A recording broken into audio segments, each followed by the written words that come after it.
This captures a sort of framework of, let's call it, two sort of buckets of activities: understanding the importance of the sort of mission, if you will, reducing threat, meeting people's needs, what are the sort of enabling conditions, responsibility and transparency, but also what are the sort of milestones and goals, how are these human needs actually met, how are the benefits shared equitably, and what are the means of implementation, working towards now up towards 2050. That is a large horizon. And of course, I'm sure we're probably more concerned about the next 2 to 3 years as we actually do instant recovery. But given that biodiversity is a sort of longer arc, if you will, in terms of the implications, it's important to have both a long-term view in relation to the short term. Regenerative tourism and enhanced biodiversity requires systemic coordination for destination recovery. And it's so important to emphasize this.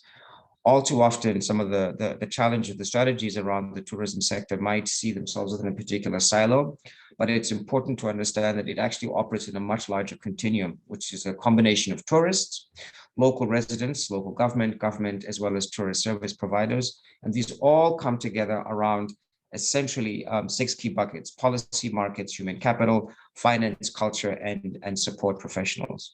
And it's when we begin to understand this as a sort of ecosystem approach that we can begin to think about what are the key components that are required for truly sustainable destination recovery. It allows us to think of the opportunity with a slightly different lens. One is to recognize that tourism, if it's framed as a very linear economic model and short-term thinking, can actually be a threat not only to the tourism industry itself, but also to biodiversity. Sustainable tourism comes across as a much bigger opportunity when it looks at non-linear economic models, not short-term thinking, but really about understanding a much broader continuum. With international tourism figures, this is a figure prior to COVID-19, obviously.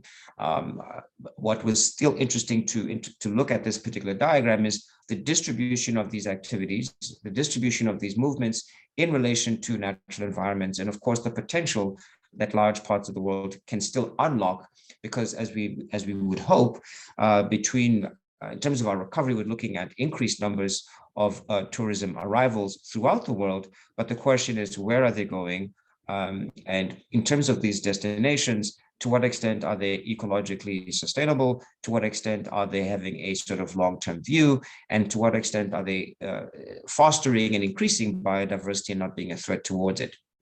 And it's important to recognize that when these intersections are not thought about critically, that we have significant problems. So exposure to zoonotic pathogens can be associated with intrusions and loss of biodiversity, whether this in particular forests or other sorts of poorly regulated agricultural landscapes or mismanaged urban growth. This can alter the composition of wildlife communities and increase the potential not only of health scares, but even future pandemics. So increasingly, as populations grow, as cities expand, as the tourism industry bounces back, we have to be even more vigilant about understanding the balance between intrusions and the sort of biodiversity implications around not necessarily tourism on its own, but the larger question of anthropization or human movement in these sorts of environments. However, despite the pandemic, tourism growth is expected to rebound and recur. And this is a confluence of a number of things. One is the recognition that people do want to reconnect. The pandemic has crystallized for many people the importance of a connection to people, to landscape, to the proverbial bucket list.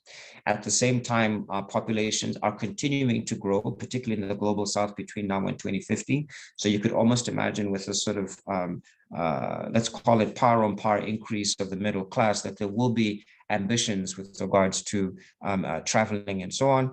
But it also means that we're entering into an age of increased awareness of not only climate change, the importance of local communities, and the importance of real deep economic impact, particularly as consumers become far much more wise about how their capital spend is being deployed, as say compared to the 1970s, the 1980s.